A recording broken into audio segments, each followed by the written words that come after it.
Hello, everyone. Bienvenue. Welcome. My name is Beck Lloyd. For those of you who don't know me, I'm a graduate of the Stratford Festival's Birmingham Conservatory for Classical Theatre, and I'm currently performing in The Miser and Richard III. I work with Shakespeare a lot, as an actor, as an educator, and soon, for the first time, as a director. I also host meals for friends, attend openings, and I walk the lake here in town. And I spend hours in a dressing room with 5 amazing actors.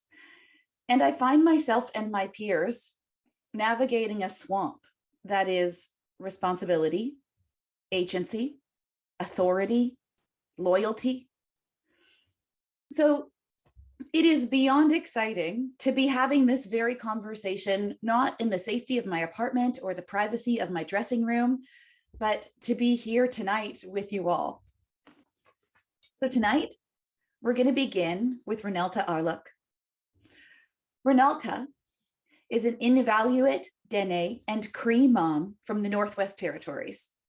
She is founder of Akpik Theatre, a Northern-focused professional Indigenous theatre company.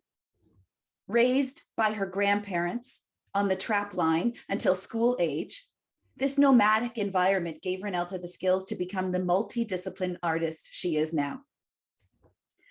For nearly 2 decades, Reneltta has taken part in or initiated the creation of Indigenous theatre across Canada and overseas. Under Akpik Theatre, Reneltta has written, produced, and performed various works, creating space for Indigenous-led voice. Current works include Powagin Macbeth, a Plains Cree takeover of Macbeth, written by Arluk on Treaty 6 territory. Powagin Macbeth was inspired by working with youth and elders on the Frog Lake Reserve. Reneltta is the first Inuk and first Indigenous woman to graduate of the University of Alberta's BFA acting program, and Reneltta is the first Inuk and first Indigenous woman to direct at the Stratford Festival. There, she was awarded the Tyrone Guthrie Derek F. Mitchell Artistic Directors Award for her direction of The Breathing Hole. Reneltta is Director of Indigenous Arts at the Banff Center for Arts and Creativity. Atitu Atira Reneltta Arluk. So hello, my name is Reneltta Arluk, and thank you so much for that wonderful introduction and for the invitation to be able to join with all of you today. I come to you from Treaty 13 territory in Takaranto, Ontario, home of the Mississauga of the New Credit, the Wendat, the Haudenosaunee, the Chippewas, and of course, being the big city that Takaranto is, of all First Nations, Inuit and Métis that reside here. And I'm grateful to be a guest in this really big city. I am originally from the Northwest Territories. And so, you know, when last time I lived in Toronto, I went to the Center for Indigenous Theatre, which is an Indigenous founded theatre school that still exists. And the time that I attended, it was a 1-year program offered by Carol Grey Eyes. And at that time, it was really immersed in Indigenous performance techniques. So we learned voice, dance, comedy, acting, all from an Indigenous perspective, but also Carol had invited instructors from Stratford and York to also work with us on a westernized process. And so when we think about story, which is kind of what I'm going to dig into tonight, is when we think about story, that Center for Indigenous Theatre works from the guts of what story is. And it came, we co-created work together, and we had faculty that helped us build our stories from where we are and who we are. And then after that, I went and I did theater for a few years, and I just felt like there was more that I could do with my body and my voice as an actor. And that's how I got guided to the University of Alberta's BFA acting program. And when I went there, I started feeling disconnected to access story. And that's when you start learning stage right, stage left, up, down, up stage, down stage, blocking. And when that started happening, I started feeling that my instinct to connection to story started feeling disconnected. And then, you know, bring in the classics. So bring in Shakespeare, bring in Shaw, bringing Ibsen, bringing in Chekhov. and still trying to identify myself and see myself in these stories just became further and further apart. And now, you know, and then coming and graduating from the program and just seeing that not only did I feel disconnected to access those stories, the artistic directors and directors of these major theaters across Canada at that time, you know, I've been doing this for 20 years, at that time didn't see me in those stories either. And so that made me have the impetus, because I love theater and I'm a theater nerd, it created the impetus for me to be a path maker to create stories. So really what I'm going to focus on is the power of word, because that's one thing I really fell in love with as a story, being surrounded by stories growing up. So a word is just a word until it is brought to life with the tongue. And depending who is speaking that word, does the audience feel compelled to listen through the breath of that speaker? So text in itself is compelling in that words change meaning depending on where you live, what language you speak, and what time period it resides in. And text adapts to those situations or the text dies. So when we look at Indigenous language, this perspective of language becomes really quite layered, because Indigenous language encompasses time, place, relationship, and action all within itself. One word can tell its own story. Indigenous language awakens. It awakens the spirit, the body, the mind, and the heart. And that is something, you know, that Shakespeare has been known to do as well.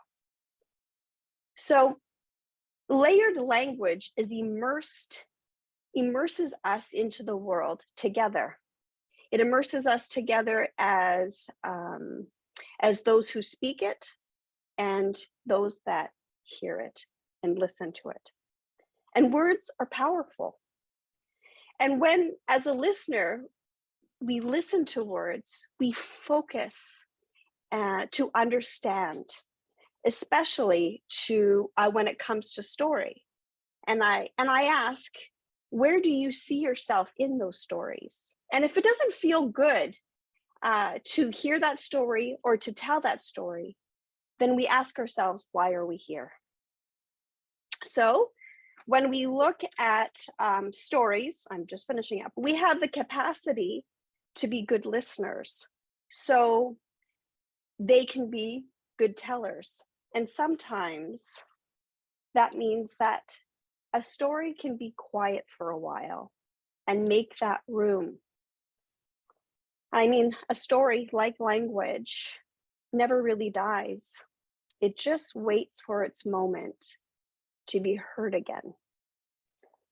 Masih ciao, kuyanik.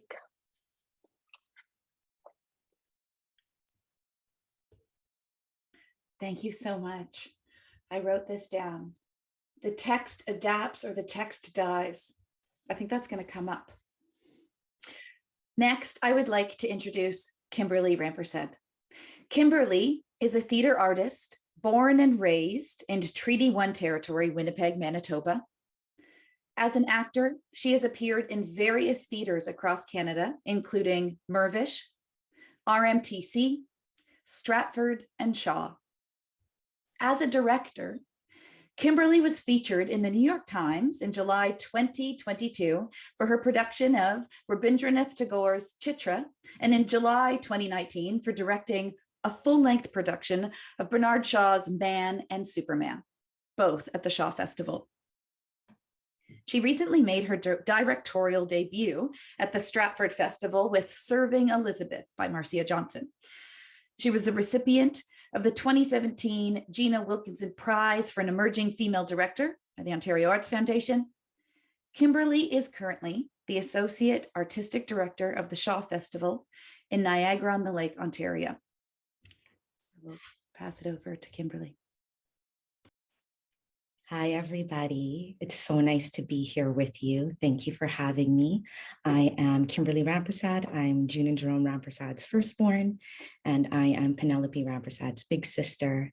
I'm coming to you at the mouth of the Niagara River and Lake Ontario, and in the shadow of the Indian Council House that is just to my left over there. So standing in really great big space. This is what I have to share with you this evening. I did not know Shakespeare is still one of the most produced playwrights across Canada. Though, as I spend a great deal of my time in Southern Ontario, I do see a greater frequency of his work being programmed in this province and the varied spectrum of scale in which his stories are produced. But I am not convinced the perils of telling these stories is necessarily because they are 400 years old. For there are more ancient stories which not only should be told, but must be told to sustain and enrich our communities. But by continuing to tell the stories of the dominant through the same lens, results in Shakespeare's work being narrow and exclusionary, which undermines the claim that his work speaks to a universal human condition.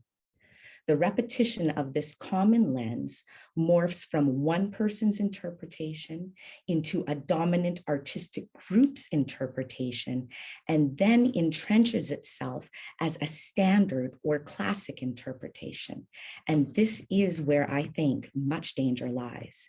Indeed, Shakespeare's plays have racism, sexism, anti-Semitism, and classism embedded in them. Some of his characters embody these beliefs. This, however, does not mean the plays are necessarily these things. There is a current practice of conflating the existence of difficult and ugliness in these plays for the raison d'etre of the play itself. And if I could offer that these very issues we are grappling with in society are the ones front and center in these stories that we can't stop telling, that's exactly why they might be considered a part of a classic canon. Classics being archetypal stories and themes that appear across cultures and generations. This is what makes them necessary. To gather as a community in a great secular enlightened space to bear witness to the actors who are conduits of the very words world in which we find ourselves, illuminating the dark recesses of the human condition is what we do. I am not in favor of defanging a play, but I personally am not interested in seeing another exotified, narrow, reductive production of Othello or The Mikado or South Pacific or Porgy and Bess, which have no understanding of how destructive and harmful past productions have been to communities and the artists within them, and therefore their legacy thus far. Building off of Reneltta's offering of the power of words, I believe that words shape our universe. Therefore, we must, one, reconsider in totality all of the material which should be included in the Western canon, which means not only those which are in the language of English, and not only the stories that are Eurocentric. As well, I would say we must also consider all which is classical, and we must include everything. We must consider these terms in their totality. I digress, but regarding the English Westernized canon, to test this for me including all of us in all aspects of lifting the play. If the play can withstand the global majority, our presence, our rigor, our interrogation, our processes, and most importantly, our life force, then the play stands. If not, we can place it in a glass display case and look on it as we sip on Dubonnet at intermission, as we attend a classic play which embraces the humanity it professes to capture. I remember seeing reading Our Town, for the first time, and I was bewitched. I imagined my communities transported into the past in this tender play. I loved imagining everyone in the clothing of the times and the manner of the times. I imagined everyday life, and this play captured my imagination. And then I saw it on stage, and it broke my heart. And it would have broken me completely, except it made me stronger. I believe that points of views in plays may move on a spectrum from being openly accepted to tolerated to voiced to unfashionable to unacceptable in the zeitgeist, but they rarely, if ever, become no more. I do not believe I am reimagining a play. I am interpreting a play in relationship to the world I experience. Because my worldview has rarely been applied to these plays, it feels like reimagination to those who do not imagine me or my communities in their worlds. Thank you. Namaste. Thank you so much, Kimberly. Where the danger lies. I think that's what's something that is really exciting to me about this conversation is that we're going to talk about, we're not going to, talk about it over there. We're going to talk about it right here. Thank you. That was fabulous. Okay. Next, I get to introduce Paul Yachnin. Paul Yachnin Tomlinson, professor of Shakespeare studies at McGill University, has published widely on early modern literature and culture.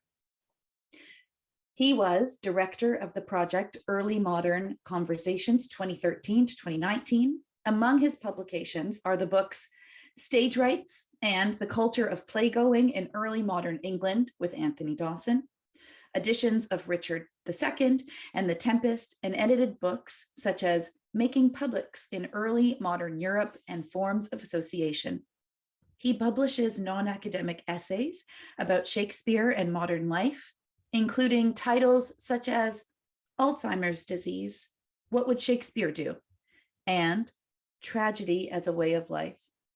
Thank you so much, Paul. I will pass it over to you. So Thank you. Take a breath and let you begin. Thank you so much. Thank you very much, Beck. It's wonderful to be here with you. I'm going to start today with two large claims about modernity and art. Then I'm going to tell you a story about a great gift that I was once given. And then I'm going to talk a little bit about Shakespeare. Here are my two large claims. One, the present time is not yet a time of perfect understanding of others or respect for others. It is not a time of realized justice or equity. The world in 2022 is still racked by prejudice, oppression, and violence. That means that we are mistaken if we think that we can look back at the dark places of the past as if we were standing in a place of perfect illumination. Claim two, great art is how cultures over long stretches of time work through their traumas of oppression, prejudice, and violence, work through trauma in the company of artists of all kinds toward a better world. Here's the story. My father died in his 83rd year. He took months and months to die.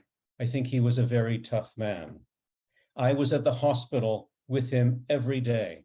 I helped the nurses and orderlies care for him. After his death, I felt shattered because he never acknowledged me or the care I had provided for him. I sought therapy and I found a wonderful therapist. She gave me a great gift. She asked me about my father. I said he was tough, strong, skilled with his hands. I said that he grew weak and soft over his long dying. She asked me to try to see through my father's eyes.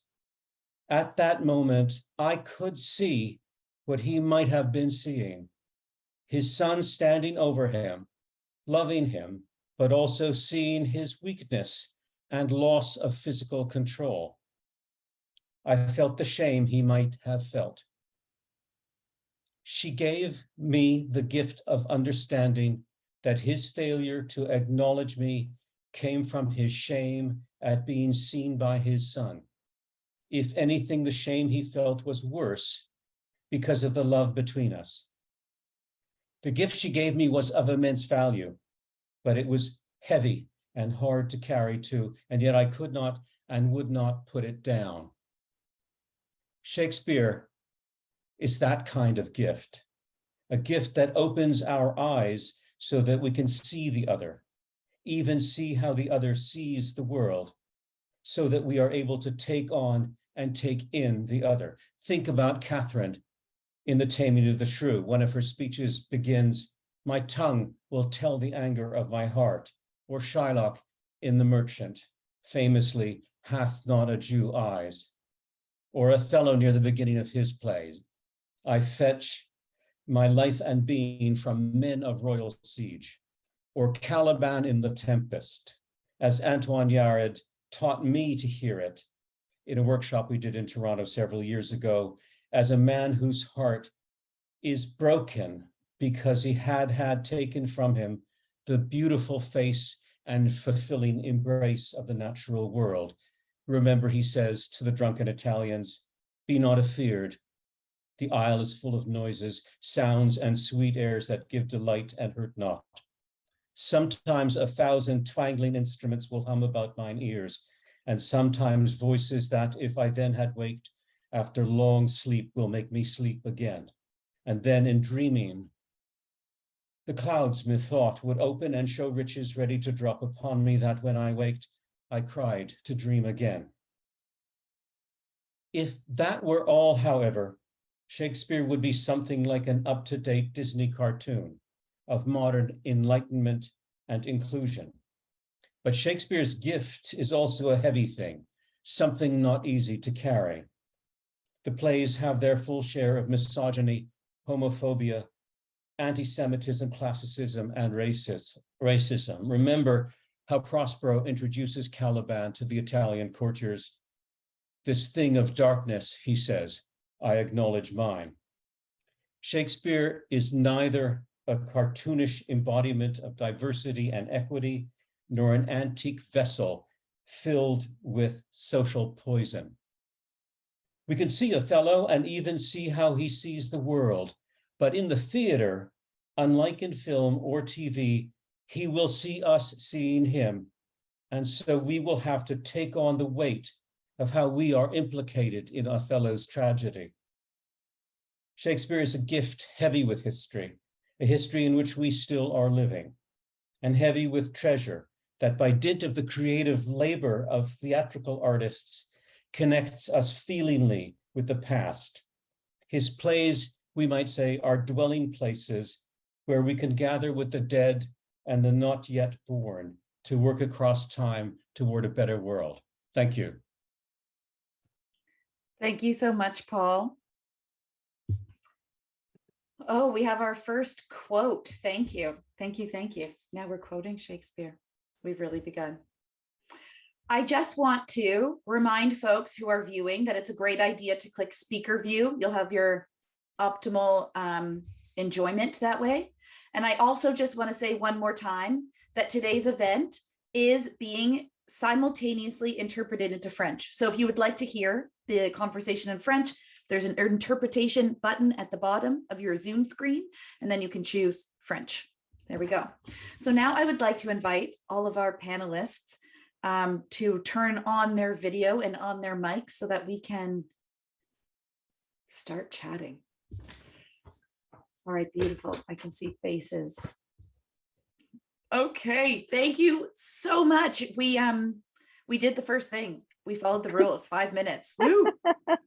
That was awesome. I want to begin this thing, kick it off with just asking, really opening it up. Is there anything you heard in someone else's manifesto that sparked a thought that you would like to speak to? Yeah, Paul. I'm sorry. I loved what my colleague said. I love the idea that texts have to adapt or they die. I think that's absolutely right. And that connects with what Kimberly said about we cannot keep doing the plays the way they were done in the 18th or 19th century. We have to talk with them and work with them. Yeah, absolutely. I think that's exciting. I mean, I think it's interesting that as we ask sort of the big picture question, there's so much that sounds like agreement. So let's, not that this is about disagreeing, but it's about finally having an opportunity to get to some specificity. Kimberly, you said, if the play can withstand our presence, our rigor, our interrogation, our processes, and our life force, then the play stands. I'd love to know from you all, if you agree, on a practical level, how do you do this? What does this look like in conversation with your creative team, and in rehearsals for Paul when consulting or teaching a text? Can we get a little tangible?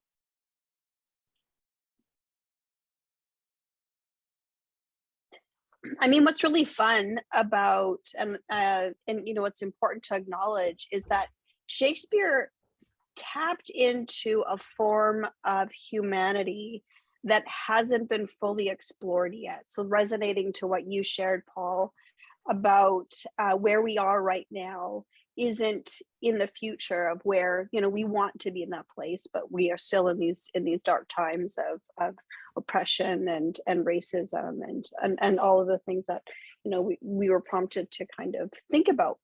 And but Shakespeare is really relevant in that when you delve into the humanity of his words and the plays, then that in itself does reflect upon you, and it does have you ask where you see yourself in that form of humanity. So yes, you know, sometimes the plays themselves, I don't see that world in me, or I've never seen that world around me.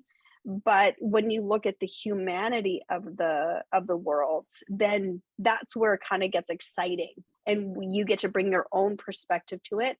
And because it's Shakespeare, you're allowed to rip it apart, and that's actually the real fun of it, is to actually break it apart rather than, you know, keep it in its pure form. When you say break it apart, let me just quickly, will you expand on that? Does that mean manipulating text? Does that mean the casting, the placement? What does breaking it apart mean? All of that, yeah, absolutely. In the casting, placing it in different places, breaking down the words, not using all of the words, focusing on certain scenes, you know, kind of like hyper focusing on characters' worlds, and then building it around that. Like you actually have the freedom to do that, and as a playwright, and it's a lot of fun to do.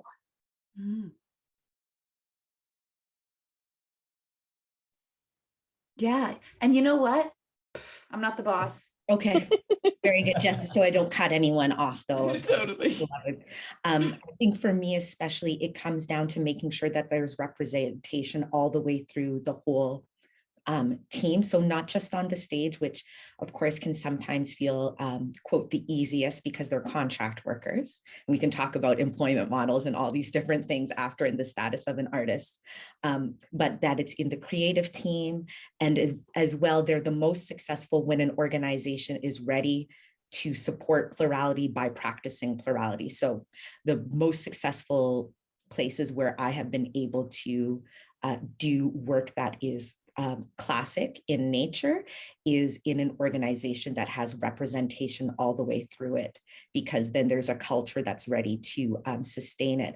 Programming it when your organization is ready is the order of things. And right now you can see that there is a lot of people that want points for programming things before their organization is ready, and to be able to know the difference between the two. And just for both of my colleagues, the things that resonated for me from the first manifesto was the power of words, especially in how words shape our universe. I could not believe that more. And I think that is so beautiful, that words are a symbol and that a word can mean something different from every other community, which is why we interrogate it, because it can feel like this, it can feel like that. What does it feel like, that word going from a particular body and then being received by another particular body? Like that to me is just so fantastic that we study. And then the second one from the third manifesto was also the burden and the gift. So what is our responsibility then as arts practitioners in terms of doing the hard work and making sure that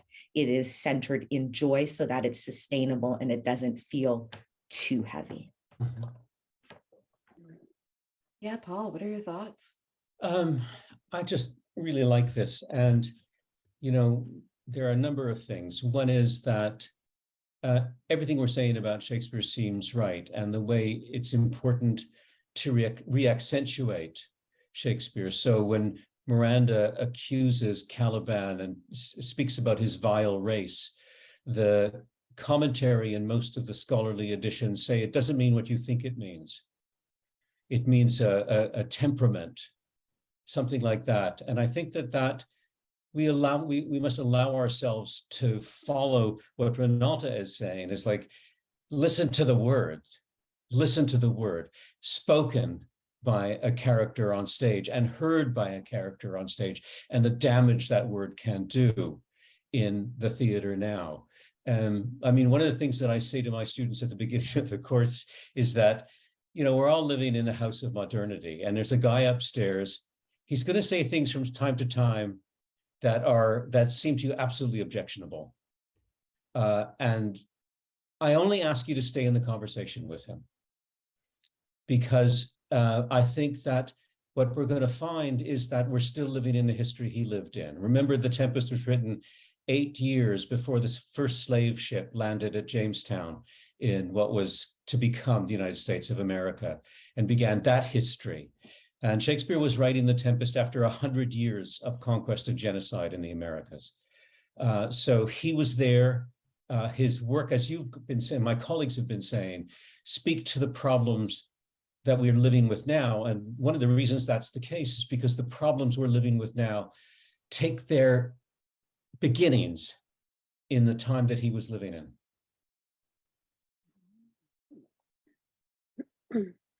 It's interesting to me, this idea of like putting it through a kind of test, having asking yourself to engage in conversation that might include sharp pieces that may feel like harm, but to continue to ask, to go back, it makes me think about, you know, where's the line? When do I say no more? One of the thoughts that's been articulated this evening is, just because a play holds ideas that are racist, classist, anti-Semitic, that doesn't mean that the play is those things. We've heard that. What is the line for each of you? When, if ever, does a play that holds these ideas also condone them? Great question. I can give an example. I adapted and directed Comedy of Errors for Theatre Calgary. Stafford Rima asked me what plays I wanted to do during a pandemic. And I said, well, I think, you know, Winter's Tale would be fun. I think As You Like It would be great. And, you know, I think we just need some slapstick humor. So I think Comedy of Errors would be fun. And I ended up doing 3 different versions of Comedy of Errors for 3 actors. And it had to be within 45 to 50 minutes. And I did just a version with set in Calgary Stampede. I did a FemPod is what I called it. And then I did the pandemic version, which was, you know, pop songs that replaced scenes within the Comedy of Errors. And it was super fun, really. It was for emerging, so it was really buoyant actors that are just willing to jump in. And with the FemPod, you know, there is that scene in Comedy of Errors that is really, could be perceived, and likely is if you watch it in its purity, like a real, using a woman, her body, her size, the way she smelled, the way she looked as a form of like comedy fodder. And with the FemPod, I thought about that text, and I never put it in the either 2 pods that I adapted. I left that out because I just didn't think it was relevant for the conversation I was doing within those pieces. But I kept it in the FemPod, and I cast that role as a drag king. And I brought in a drag king to work with the actors. And then it became a celebration of how big that woman was and how hairy she was and what she smelled like. And it became this like a way to celebrate this unknown, unseen woman. And it made it so much more fun. And again, it's like using that text and just going, what if a woman said that text? What if a woman playing a man said that text? And then that text can fly and you can play with it, because Shakespeare's text is fun and it's really impactful. And so that's just like one example of where I didn't see its relevance in the two other versions, but in that one, it was hyper relevant. Yeah, what are your thoughts, Paul? Well, the first thing to say is that I think it's much harder for theater artists than it is for Shakespeare professors to deal with the complexity of the text. I've got much more time for conversation with the people in my room than you have with the people in your room. I remember I was recruited to try to declare a moratorium on The Merchant of Venice because of its anti-Semitism. And I'm a Shakespearean. I said, oh, come on, it's not, it's an enlightened play. And then I went to see it in New York, and Antonio says this line in the trial scene where he says, you can try to do such and such a thing that's hard, but the hardest thing is his hard Jewish heart. And I went, oh, okay, it is anti-Semitic. Of course it's anti-Semitic. And what we don't want to do, and this is something Kimberley said, we don't want to wash out what is objectionable in the plays. Because for me, what's going on is the mix of the live audience and the power of character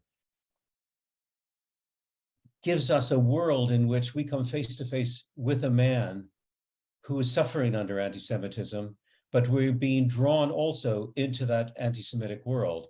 We become part of it. We are implicated in it.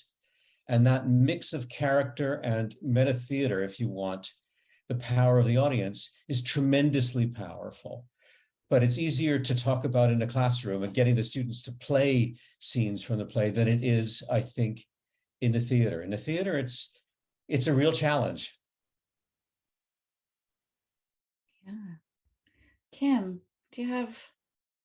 I'm interested in what is objectionable in a play, what is difficult in a play being owned by those who are being marginalized.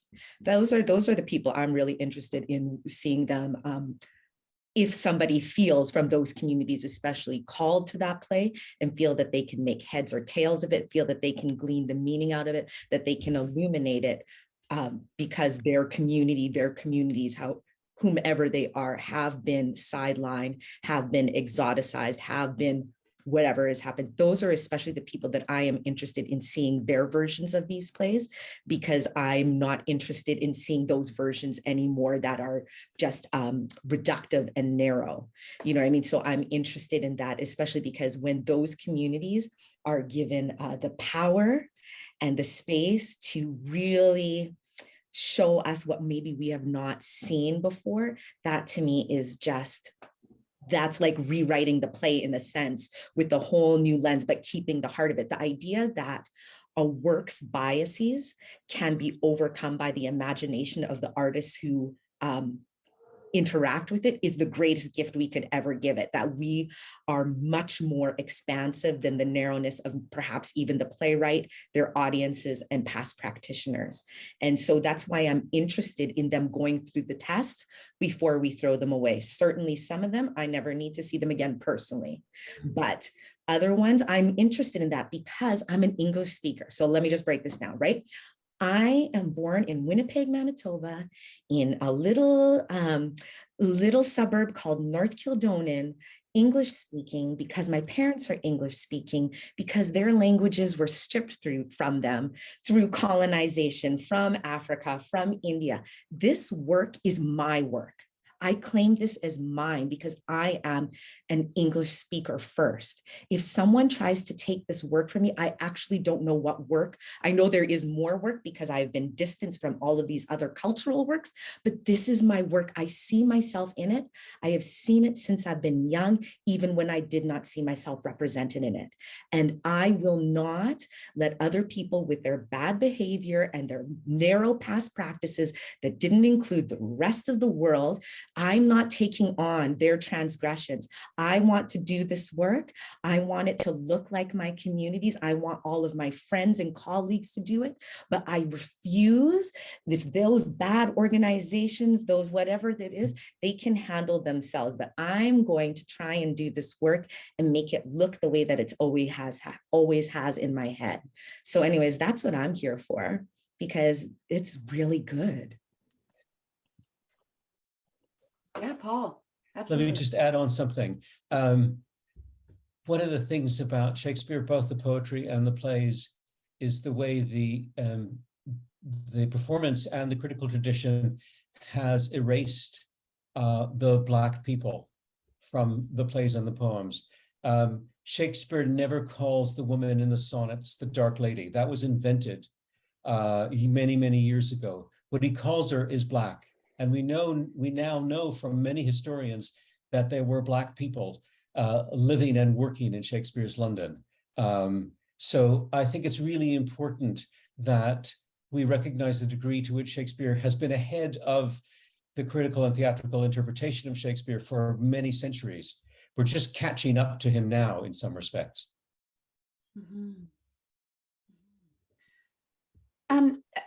Kim, you talk about, that what you're interested in seeing, what you're interested in making, who's involved.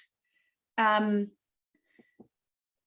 you think, and this is a question for everyone, can it, ideally, it's all the way through. The vision is coming out of everyone who's involved.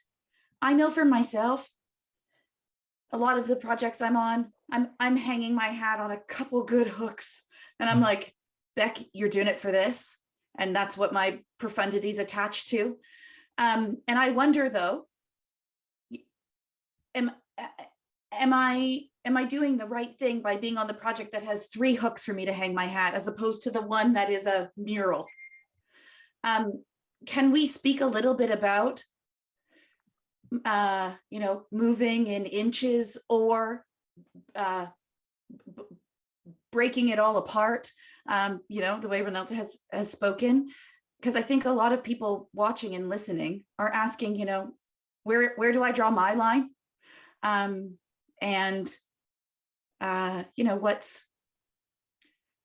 What's fair to ask and look for, and that kind of shape. If that makes sense or touches anything, I would love to hear thoughts on that.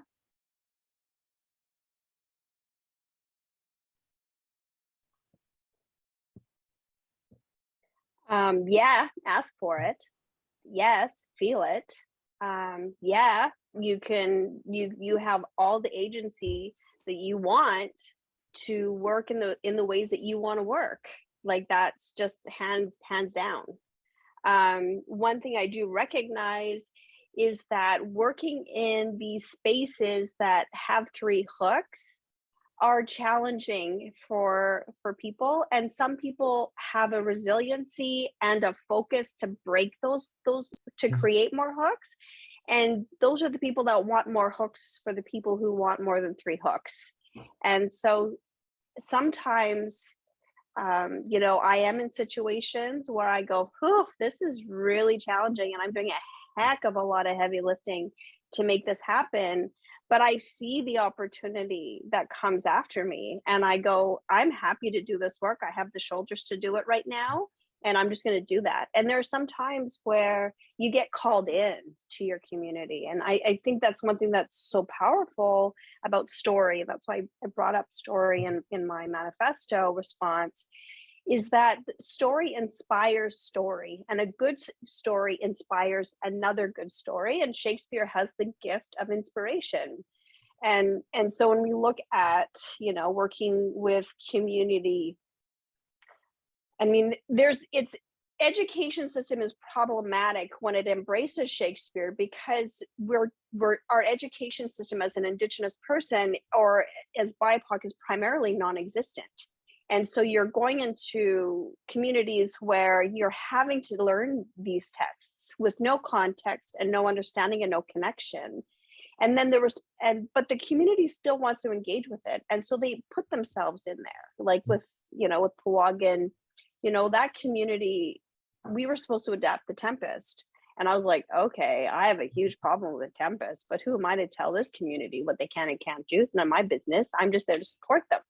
Mm-hmm. And then they said, we don't identify with The Tempest. We identify with Macbeth, and using the cannibal spirit as Macbeth as a form of greed, to explore greed and storytelling of that creature. And I was like, oh, that's huge, because now you're dealing with two names that have a lot of visceral energy around it. How do we navigate that? And then we go to the elders, right? I go to the elders and I offer them tobacco, and I ask the elders to share stories about the cannibal spirit to the young people. And if they said, no, we're not doing that, then the project is done. But they were like, here's the stories. And so they shared the stories, and the young people responded, and they shared their stories of the culture and the creatures that exist that they knew of. And that really inspired the elders. And there's Kevin Loring works with this wonderful elder with his company, Savage Society.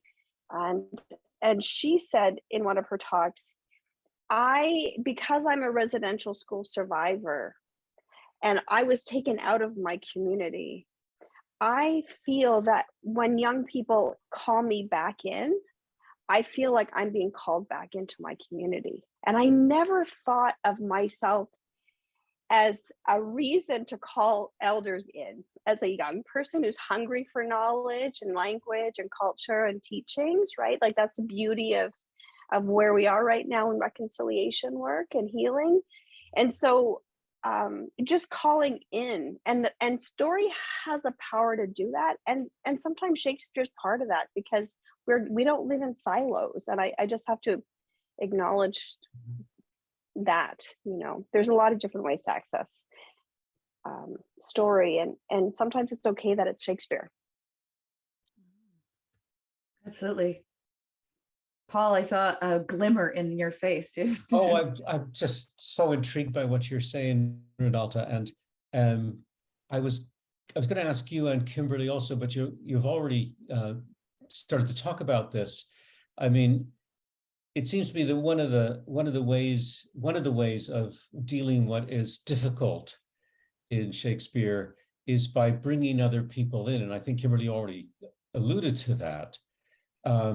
Is it possible, when you're doing rehearsals, and this is something coming from a place of ignorance, is it possible to bring others in who are not in the company and give them non-speaking roles, a word or two, so that they begin to move inside what you're making?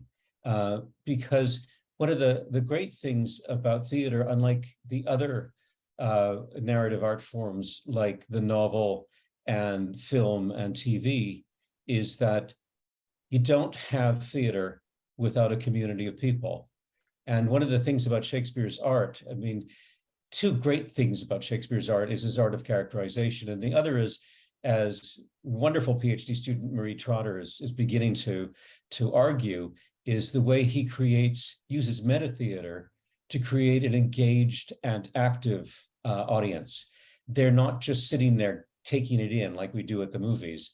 They're helping to make the art.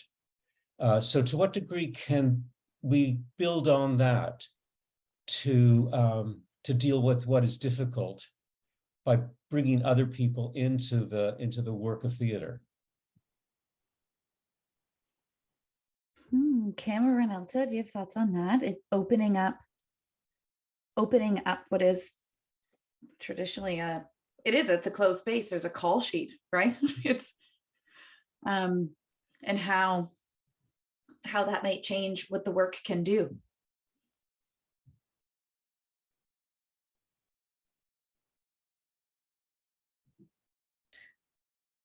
Yes, please, Kimberly. I'm not sure in the space yet, because that's very, like, absolutely we could, but I even think about even the space that we have right now with the relationship between the actors and the audience right now, and the idea that we have even in culture, especially here, that the audience is very quiet. My favorite audiences are the ones that call out and speak out. My favorite kind of theater is theater that feels more like a sporting event, that someone might have like a big foamy #1 that says "Go Goneril," and someone might have one that says "Go Regan," in, like, do you know what I mean? And people are, you know what I mean, have their construction hats, drinking their Mountain Dew out the side, but like the theater feels that present, that alive, that dangerous, that people are like calling out, which I think then speaks to the style or the manner in which we present this work, that there is, especially in Western culture, a particular way of presenting this work, of saying this work that puts a huge barrier between our beautiful animal selves in the text and what it is that's on stage.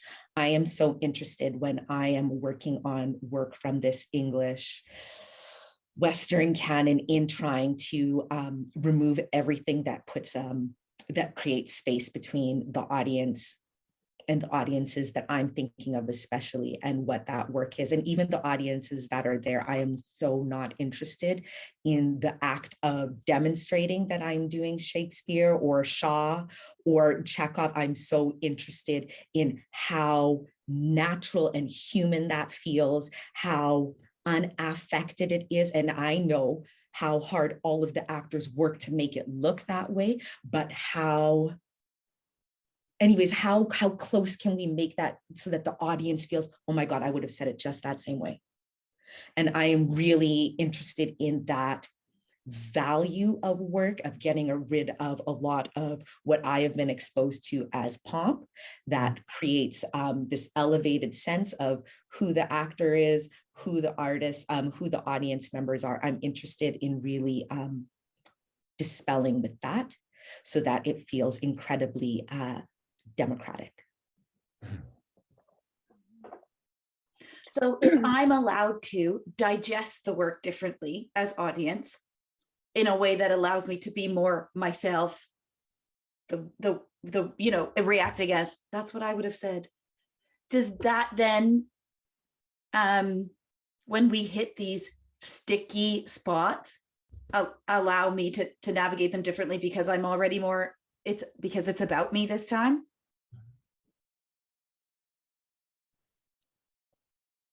You know, how does that affect that part of the conversation when we run into those? This is for anyone. I'm interested.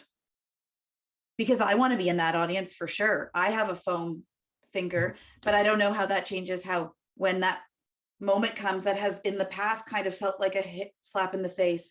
What happens then? I mean, for Paul, you know, that's a piece of work that is written by me, right? Like it's me in a room, and just kind of building the world and breaking it apart and looking at it from this Plains Cree cosmology process. But that world isn't built by myself, so it goes into the room, and the actors, you know, primarily we work with Cree actors and we work with language. And so Powagin isn't just me, it's Barry Belinsky who carries the protocols. It's Darlene Auger, who's our language and knowledge keeper, who does all the translations. So when actors are like, I want to use this Cree word here, and I want to use this Cree word here, and Cree has different dialects, we just put the word in and then they start using it, and then it goes to Darlene, and Darlene makes sure that it's the right word with the cosmology of Plains Cree, and that it goes into that, and then she translates it into that word. And you can't switch the rhythm of English into Cree. You can't rail it like English. It's just like it literally stops your world, and then you go back into the world again. And then with and so we have a 90-minute version, and I call it the community telling version, and it goes to community. So we've toured this with 6 actors, and I didn't cut the script down to make it 90 minutes. I'm just not interested in that as a playwright. I'm not interested in that as a director. But what I did do is we broke apart each scene and had the actors, or I did, I told the actors, just kidding. I asked the actors to interpret what's going on in that scene as their character, and they played multiple characters, and then from there we built the world. The world then lasted 90 minutes, and what was really compelling was that in some of those scenes where my text is really smart, it rhymes, it's really whatever, it's my own enjoy fest of being a woman and 40 years old humor, whatever. But when they took it, they made it really funny. They put more Cree in there, they made it more raunchy. And when I looked at that transcript of the community telling of each of the characters, I was like, oh, this is so real. It's so real. So even me, who's that middle person between, Shakespeare and the community telling, it's like, it's still my world and it's still my text, but then even they took the rug out from it. And that's what we presented to the community, like the Indigenous communities, and they loved it. They loved it. And so and again, it's like, you're okay to do that. The freedom to do that is there, but you have to work with a team and you have to get it out of that black box. Like, you have to get it out of the black box to be able to do that kind of work, because you will not draw that same audience to your black boxes. That doesn't happen. But it doesn't mean that theater or that story isn't as compelling. It's okay that non-Indigenous people see Indigenous theater. But as someone who works with that text, I write my work for Indigenous audience. I really do. And I know it's going to be accessible to the rest of the people like that come see it. But especially with that kind of 90-minute storytelling, that is for community. And that's the power of word and interpretation of those words. Mm-hmm. And what's interesting about that, I'm gonna cut short. I don't want to go on too long, but what's interesting about it is that the lens of interpretation. So when I look at the script from my lens, who has very little experience with Shakespeare growing up, like of course I had access to it, but I was in the North, right? And so my interaction with it, so when I look at the plug, and I don't see Shakespeare in it anymore. I see just a Cree world. I see the Cree characters and the creatures, the cosmology, the language. When someone who doesn't see, like someone who has no experience of that part of Indigenous cultures, when they see it, they see Shakespeare a lot more than I do. And it's like, oh, that's where we're still punching the wall here, is that I've created a world and we've built a world that is very real in Cree cosmology with the story, but yet still people who see Macbeth as Macbeth still only see Macbeth. And it's like, how do you break that wall? Like that's just a wall that's there. So that's a big, that's where I am right now. Paul, how do you break that wall? Shakespeare is doing it all the time, so we emulate him, among others. Shakespeare's plays are, with just a few exceptions, rip-offs of other works. He is in extraordinarily penetrating, insightful, transformative conversation with other works like Virgil and Plutarch and Montaigne and many others.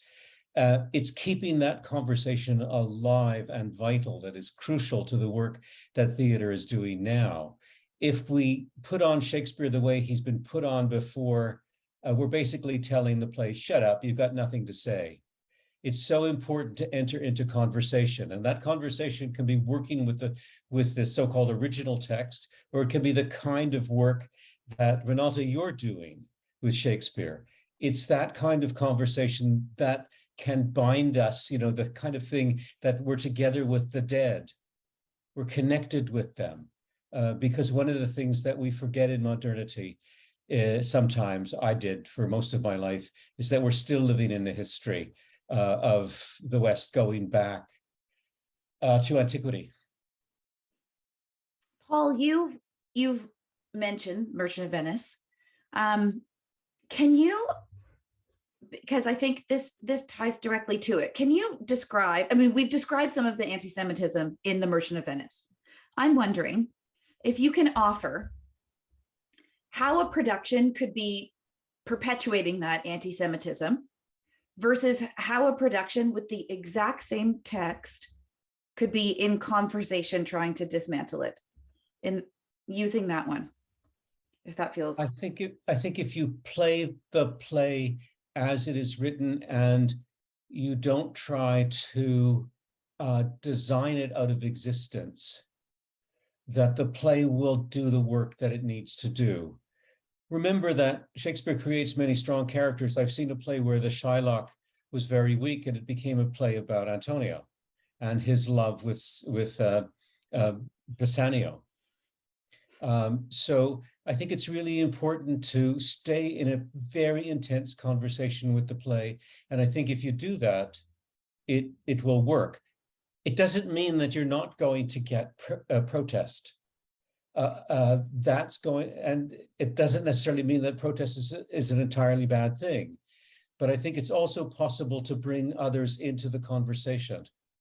And I've had many conversations about this play with a journalist. Once I said to her, we were doing something, and I said, yeah, it's anti-Semitic, but that's just the beginning of the story. And she basically turned her back on me and walked away in a huff.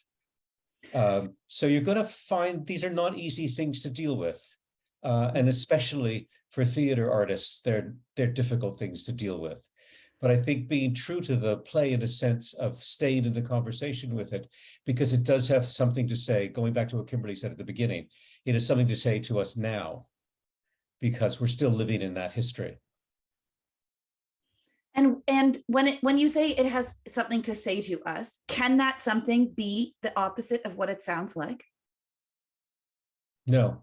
Okay. It has to, but it's what Reneltta said about the words and how the actors speak the words and hear the words that help the audience think with Shakespeare and stay in the conversation with Shakespeare. So that you don't sanitize it, you don't wash out the anti-Semitism. The anti-Semitism is there, but there's also a character named Shylock who speaks to us. And the history of the performance history of the play is fascinating. Going from, well, we don't know how it was played on Shakespeare's stage, but in the 18th century, he was a villain. And then it changed over the 19th and into the 20th and 21st century, so that he became in some way the anti-hero of the play. That's a kind of whitewashing of the play that I think we need to get away from and back to the complexity of the play itself. Thank you. I don't want to jump on anyone's thoughts. Does anyone have anything to add to that one? Because it's particularly, I'm looking at a lot of like. I don't a lot about that. I think it depends on who is guiding that conversation. I think that's really the priority. I'm interested to kind of see different perspectives at a leadership level, like as a director, as a designer, in interpreting those stories. If you're going to delve into them in that way, then I need to see it from a different perspective, actually, rather than like, oh, this is a theme that we're doing. You know what I mean? Yeah. Kimberly, would you put voice to all of this? To that intriguing nod?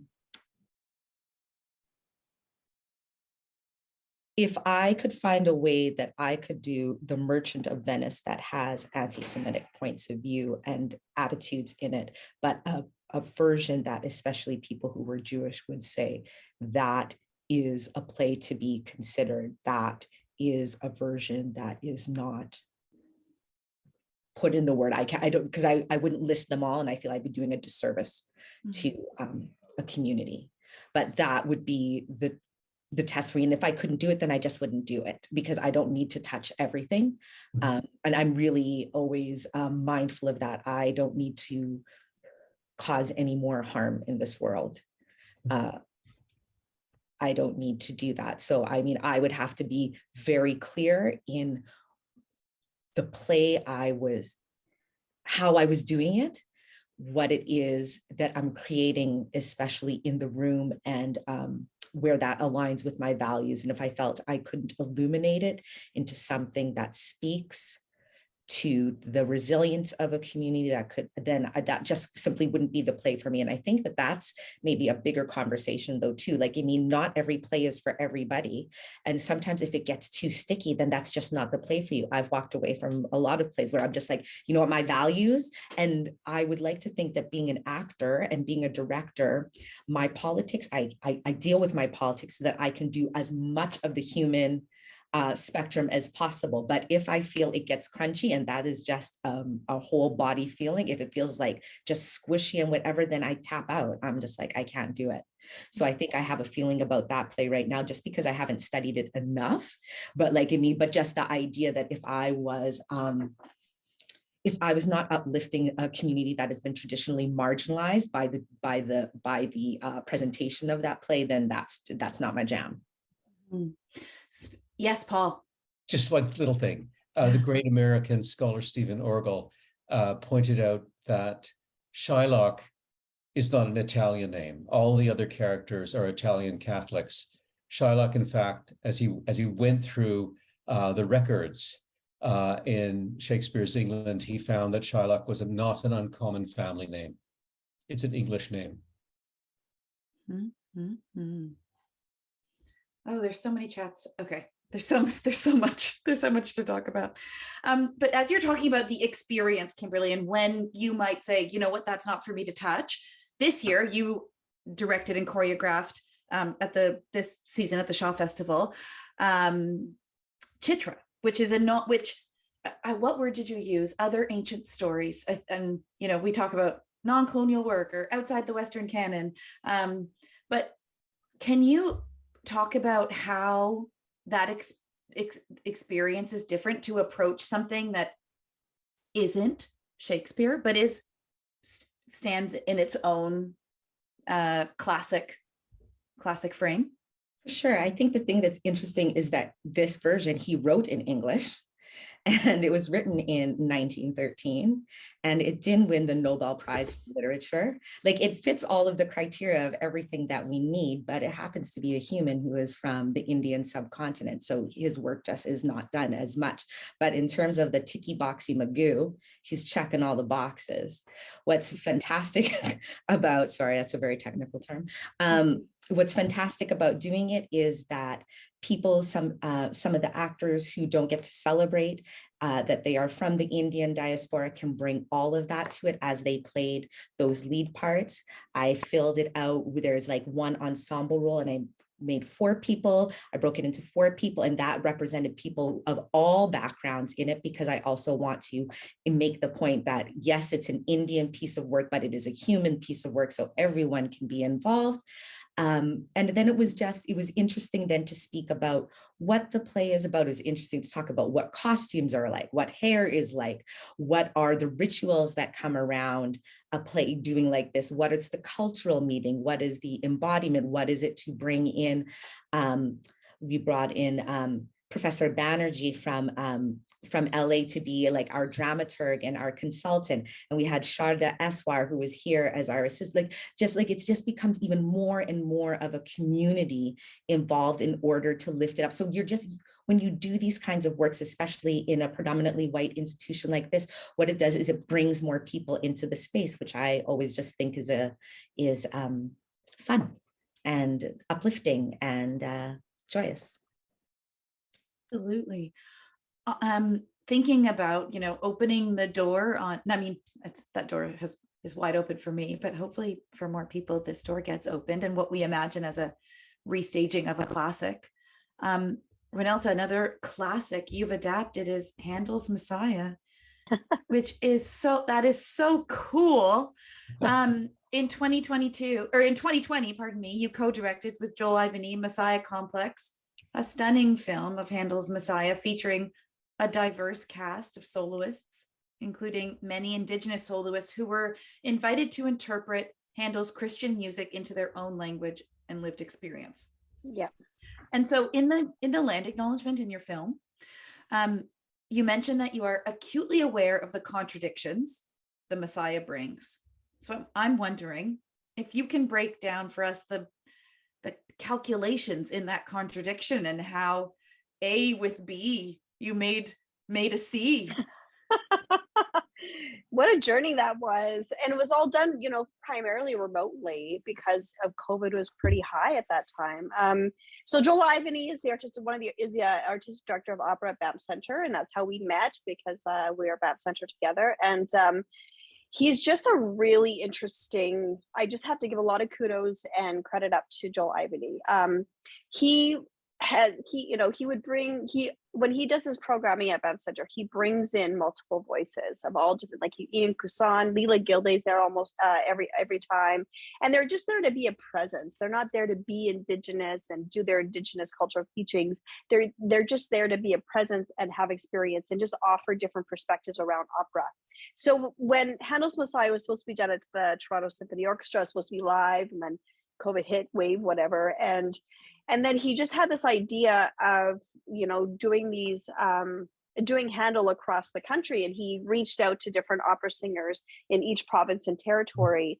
And it was actually one or two of the opera singers that brought forward to Joel going, I'm excited and interested to do this, but I'm also interested in having an Indigenous person as a director working with me. And so Joel will, I don't know the truth, but Joel will say, I came up with the idea, and then Indigenous opera singers will say, well, I proposed it to Joel. I don't know how it happened, but I got hired. And what was very exciting about it is that the conversations had already happened, that there was encouragement for them to reflect on the piece of text that they have, to see where that fits into their own cosmology. And I as someone who loves process, I really do. My joy was having conversations with each of those artists. I directed all the Indigenous ones, so there were 7 in total. So I ended up doing a good line's breadth of that work. But we were but we edited it together, Joel and I and Stephen Bell. We went through all of that process together. So again, kudos to Joel for keeping me in the loop of the process. And so, we would talk with Diantha, and Diantha said, I don't want surtitling. I don't want surtitling in my Inuktitut. When I sing it, I'm singing a direct translation, and I'm not interested in that. And, in the Inuit community, Lakaluk is really primary in this, is that they are not interested in decentering Inuit language. They're just not. So that had no surtitling. When we went to Leela Gilday, she said that she was very excited to work in the language, but the language doesn't translate because we don't have a God, right? We have a relationship with land. And that was the same with Diet when she translated it with her grandmother into Southern Shoshone, is then we got to turn the text again into that Indigenous perspective, that Indigenous cosmology, and what do you want to value? We did a talk, I think, for Kingston University with Leela. And one of the questions that came up was that the piece that was done with the singing, the Muslim woman singing and making the God a woman was the most controversial piece within the Handel's Messiah.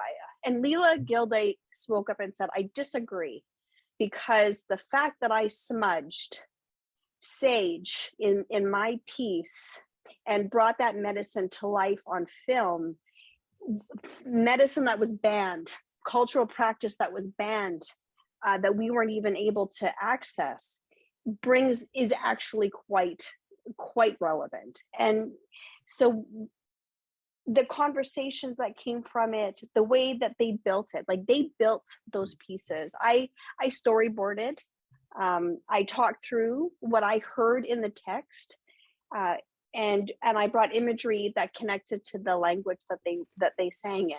And then the big one that I was on site for was Jonathan Adams' piece, and that was The Fire, and that was exciting to be a part of. And to me, when he was talking about what he wanted to do with the oil and with the land and the fire, I was like, we need to have Nathan Lowitz just like slamming wood down on that axe and just listening to that sound of wood being broken, so that, and then he exploring queerness in that, and just creating spaces of like toxic masculinity.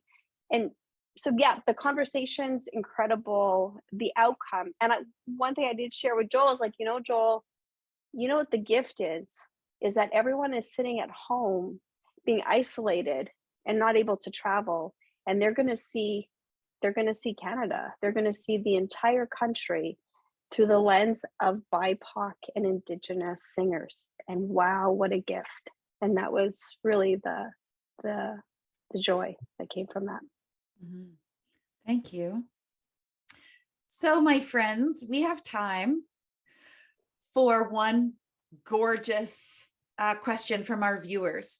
We're going to make this extra fun and make it a little rapid fiery. So I'm going to have a minute timer. And when we're approaching up, I'll do my gentle hand reminder that time is a thing.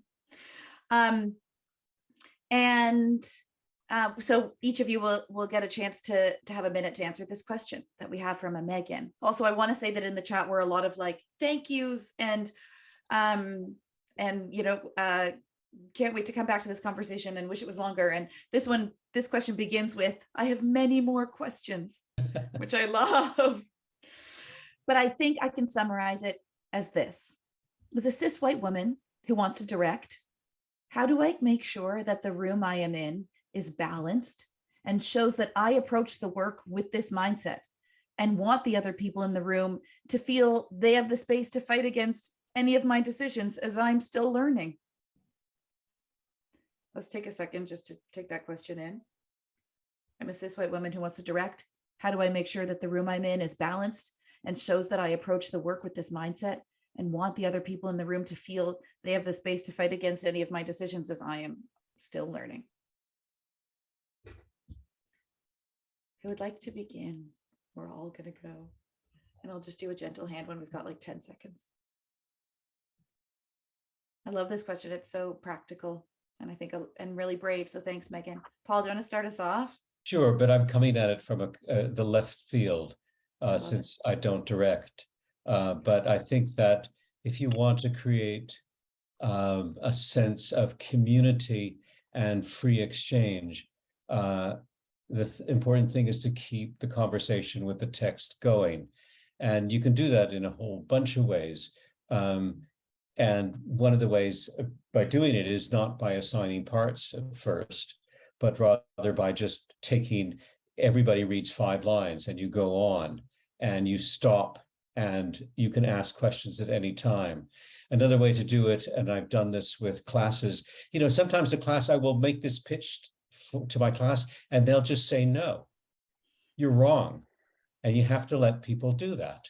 It's so important to be able to do that. Now, I don't know how that would work in the theater if you were trying to direct a play, but you can give the actors each an image from performance of the play and ask them to speak to it from their point of view. Awesome. Thank you so much, Paul. Who wants their minute next? That's really exciting. Thank you for offering something that like we could do, Pardon me, Kimberly, whenever you're ready. I wonder or offer that there is no surety of anything. So maybe to try and relieve yourself of that, if that's helpful, that there is only consistency and a consistency of your practice values.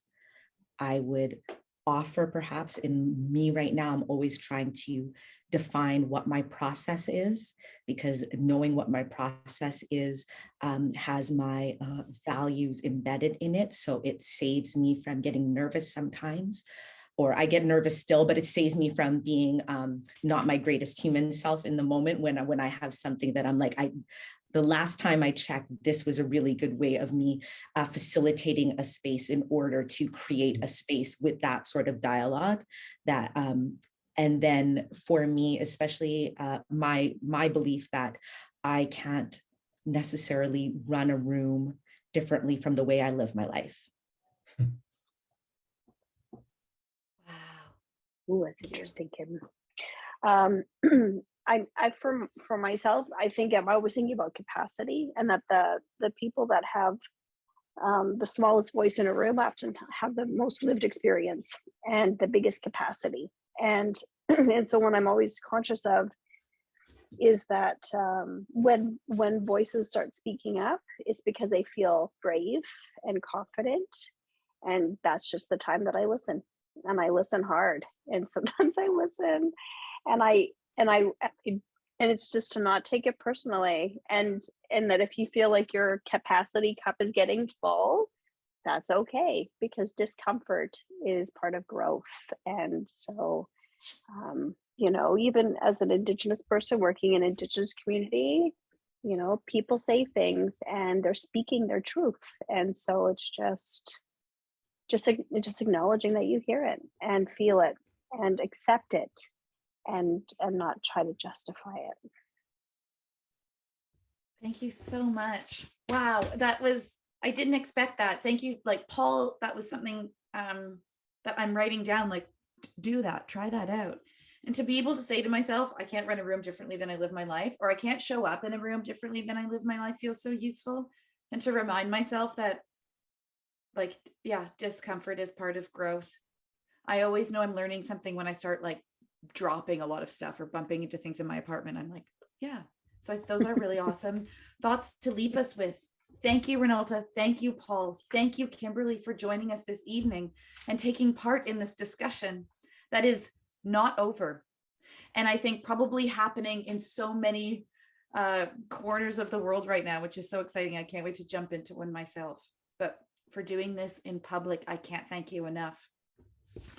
It's been a beautiful reminder to know that we can take on works with antiquated ideas, but we can't take it for granted that because these ideas still exist, that they aren't doing harm. And it's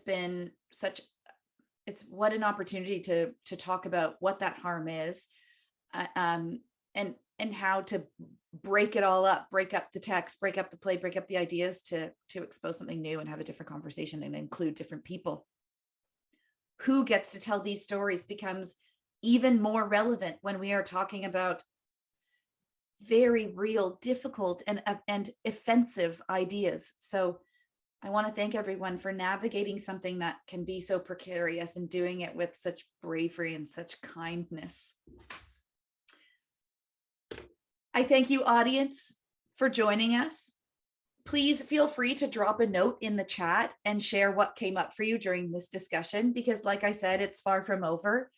It's not over for me. It's just beginning. I'm like going to go head down to dinner and talk about all of this at the table. What you write will be shared with the panelists as well, not just me and my dinner chat. Next week on October 6th, the 4 artists shortlisted for the 2022 Siminovitch Prize will be announced. So stay tuned for that exciting news and invitations to 2 digital events where you can learn more about them and their work. They're neat folks.